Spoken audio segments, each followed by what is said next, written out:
शाहकोट के सरकारी स्कूल में मुबैना गैर तालीमी तकरीब, शहरियों में तशवीश।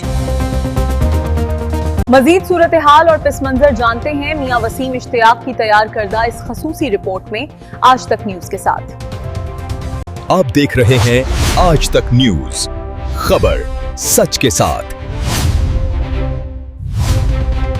शाहकोट से एक तशवीशनाक खबर सामने आई है, जहां government primary school Gulistan colony में मुबैना तौर पर तालीमी सरगर्मियों के बरक्स एक तकरीब के इनेकाद का मामला सामने आया है, जिस पर शहरियों और वालिदैन ने सख्त तशवीश का इजहार किया है। रिपोर्ट मियां वसीम इश्तियाक, नुमाइंदा आज तक न्यूज शाहकोट, और आप देख रहे हैं आज तक। ज़राए के मुताबिक स्कूल की हदूद में मेहंदी की तकरीब के नाम पर एक प्रोग्राम मुनक्किद किए जाने का दावा किया जा रहा है, जिसकी वीडियोस भी सोशल मीडिया पर गर्दिश कर रही हैं। ताहम इस हवाले से स्कूल इंतजामिया का मौक़िफ़ ताहाल सामने नहीं आ सका। अहले इलाका का कहना है कि तालीमी इदारों का तकद्दुस बरकरार रखना निहायत ज़रूरी है, और अगर इस नौइयत की सरगर्मियाँ वाकई पेश आई हैं तो ये एक संजीदा मामला है।